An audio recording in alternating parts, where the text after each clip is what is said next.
know, Jim has an absolutely beautiful 34 flathead Ford. It's immaculate, it's luxurious, but more importantly than that, you've got a beautiful story that goes with this as well. Okay. Beautiful, sad story. You want me to say something while you're Yes. Okay. This car, to me, is kind of unique. It's got a brand new flathead Ford motor.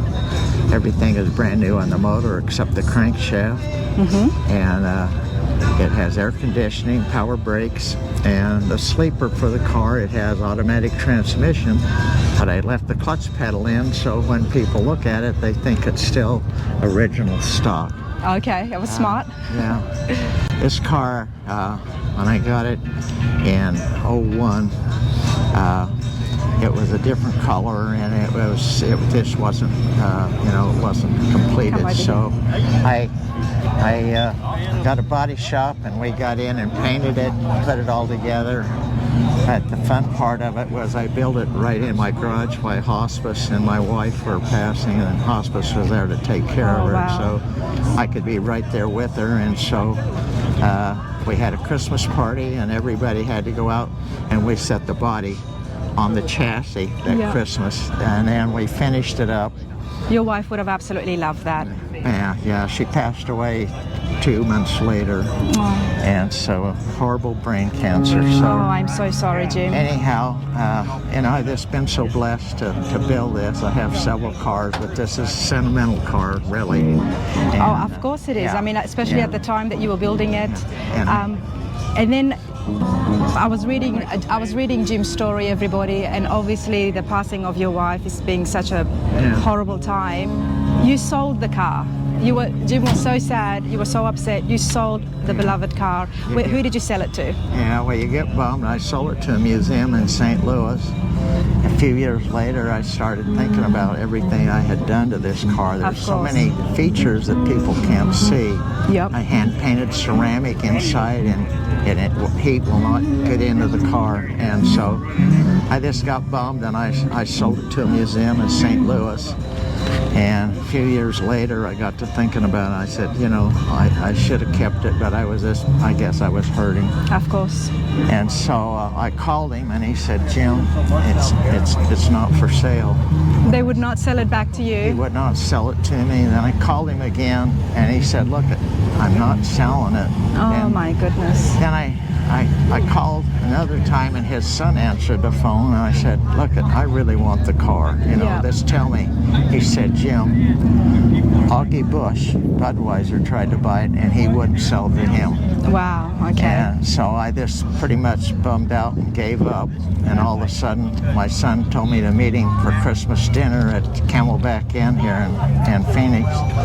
And I came out, and there it sat in valet, so... Your son was able to buy this back from the museum and give it as a Christmas gift? I don't know. He must have tugged at his heart. Oh, my Lord. I would have loved to have met your son. That is amazing. And after so many attempts, you couldn't do it.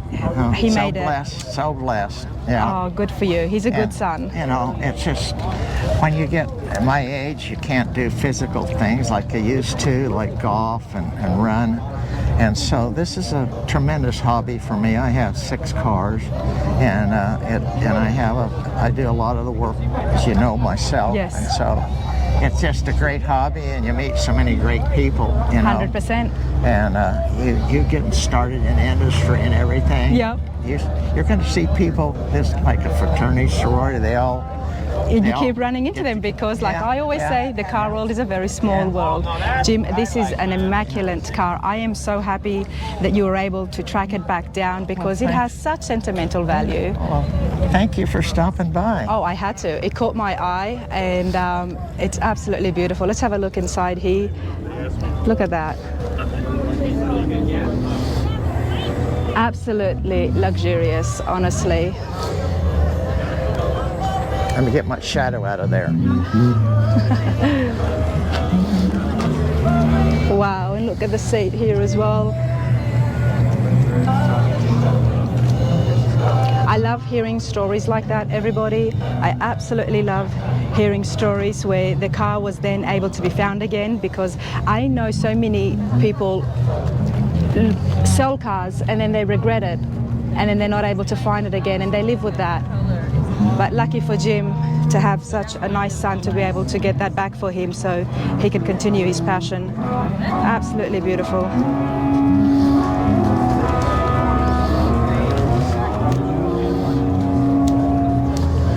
Come up behind me when you're getting ready to finish.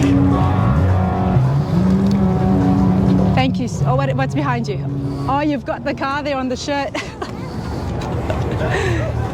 Wow. You know, so I believe, and if I may say so, your wife would be happy to see you like this. Yeah. Because you worked on it when she was in hospice as well. You did it all yourself, and if you didn't have this with you, you didn't have your wife as well. At least you've got this now with her memories. Yeah.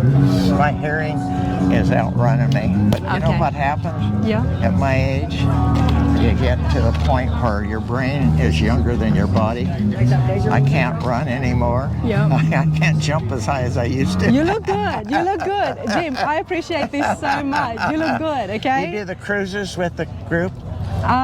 No, which cruises? Okay. I don't have a classic here, sir. I'm here to see everybody else's classic. Are you moving to Fort Worth then?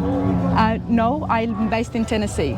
Okay. Yeah. Cool. Yeah. So I just do this and I can show you. Thanks for stopping by. Oh, I loved it.